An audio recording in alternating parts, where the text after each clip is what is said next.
അലൈക്കും വറഹ്മത്തുള്ളാഹി തആല വബറകാതുഹു.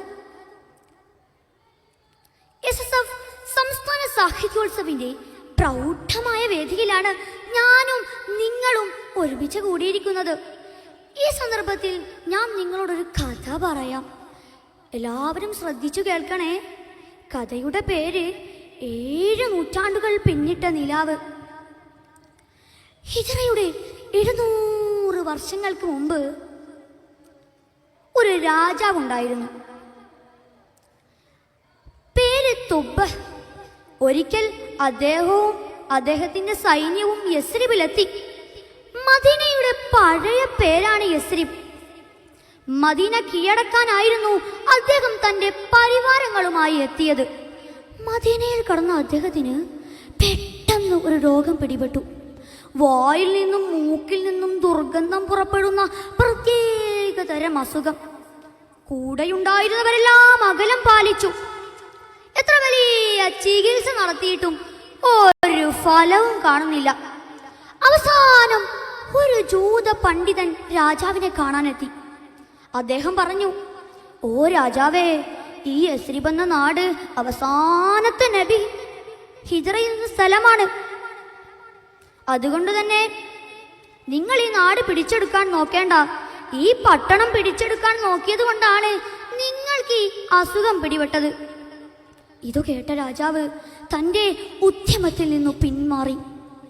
അത്ഭുതമെന്നു പറയട്ടെ, അദ്ദേഹത്തിന്റെ അസുഖവും ഭേദമായി. അങ്ങനെ അവർ മടക്കയാത്രക്കൊരുങ്ങി. മദീനയിൽ നിന്ന് പുറപ്പെടുവാൻ ഒരുങ്ങിയപ്പോൾ കൂട്ടത്തിലുണ്ടായിരുന്ന പ്രമുഖരിൽ ചിലർ പറഞ്ഞു, രാജാവേ രാജാവേ, ഞങ്ങളിനി എന്തായാലും അങ്ങോട്ട് മടങ്ങുന്നില്ല. അവസാനത്തെ നബി ഹിജ്റ വരുന്ന സ്ഥലമാണല്ലോ ഇത്. ഞങ്ങൾ ഇനി ഇവിടെ കഴിയാനാണ് ഉദ്ദേശിക്കുന്നത്.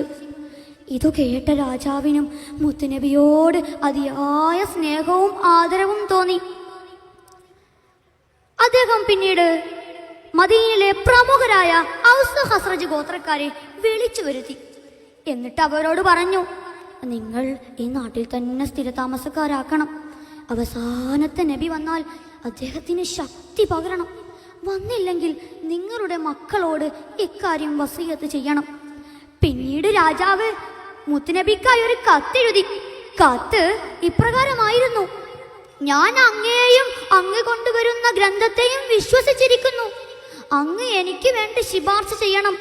അന്ത്യനാളിൽ എന്നെ മറക്കരുതേ. തുടർന്ന് കത്ത് സീൽ ചെയ്തു. അഡ്രസ് എഴുതി. ഔസ് ഖസ്റജ് ഗോത്രക്കാരിലെ പ്രമുഖർക്ക് കത്തു കൈമാറി. കൂടാതെ മുത്തുനബി മദീനയിലെത്തിയാൽ താമസിക്കാനായി ഒരു വീടും തുബ്ബ രാജാവ് പണിതു കൊടുത്തു. വർഷങ്ങൾ പിന്നിട്ടു. സൗർഗഹവാസത്തിനു ശേഷം മുഹമ്മദ് മുസ്തഫ സല്ലല്ലാഹു അലൈഹി വസല്ലമ തങ്ങളും സിദ്ദീഖുൽ അക്ബർ തങ്ങളും മദീനയിലേക്ക് എത്തിച്ചേരുന്നു.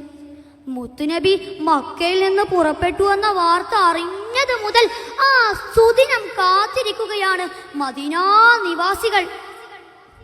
എല്ലാ പ്രഭാതത്തിലും അവർ പട്ടണത്തിന് പുറത്തു ചെന്ന് കാത്തു നിൽക്കും. വെയിൽ ചൂടാകുമ്പോൾ മരത്തണൽ പറ്റും. അതും ലഭിച്ചില്ലെങ്കിൽ താമസ സ്ഥലത്തേക്കു തന്നെ മടങ്ങും. അന്നും അവർ പ്രതീക്ഷയോടെ മദീന കവാടത്തിൽ കാത്തിരുന്നിരുന്നു. വെയിൽ ചൂടായി മരത്തണൽ തീർന്നപ്പോൾ അവർ മടങ്ങിയപ്പോഴാണ് മുഹമ്മദ് മുസ്തഫ സല്ലല്ലാഹു അലൈഹി വസല്ലമ തങ്ങൾ എത്തിച്ചേരുന്നത്. മുത്തുനബിയെ ആദ്യമായി കണ്ടത് ഒരു ജൂതനായിരുന്നു. അദ്ദേഹം വിളിച്ചു പറഞ്ഞു, അറബികളെ, അറബികളെ, നിങ്ങളുടെ ഭാഗ്യം തെളിഞ്ഞിരിക്കുന്നു. നിങ്ങൾ പ്രതീക്ഷിച്ച ആളിതാ വന്നെത്തിക്കഴിഞ്ഞു. ഓടിക്കിതച്ച് അൻസാറുകളെത്തി. അടുക്കളയിൽ നിന്ന് ഉമ്മമാരും കളിച്ചുകൊണ്ടിരിക്കുന്ന കുട്ടികളും ജോലിയിലായിരിക്കുന്ന ഉപ്പാവുമാരും എല്ലാവരും ഓടി. തൊലഅൽ ബദ്റുവിന്റെ അകമ്പടിയോടെ അവർ മുത്തുനബിയെ അനുഗമിച്ചു. അന്ന് മദീനക്കാർ സന്തോഷിച്ചത്ര മറ്റൊരു മനുഷ്യനും സന്തോഷിച്ചിട്ടുണ്ടാവില്ല. പ്രിയപ്പെട്ടവരെ, മുത്തുനബിയെ സ്വീകരിച്ച മദീനയിലെ ആ നിമിഷം വെറും ഒരു ചരിത്രം മാത്രമല്ല. ആ ദിനം ഇന്നും നമ്മെ പഠിപ്പിക്കുന്നത് സഹനത്തിന്റെ ശക്തിയും സ്നേഹത്തിന്റെ പ്രകാശവും കൃത്യതയുടെ വിലയുമാണ്. ഇത്രയും പറഞ്ഞുകൊണ്ട് ഞാൻ എൻ്റെ കൊച്ചു കഥ അവസാനിപ്പിക്കുന്നു. അസ്സലാമു അലൈക്കും വറഹ്മത്തുള്ളാഹി തആല വബറകാതുഹു.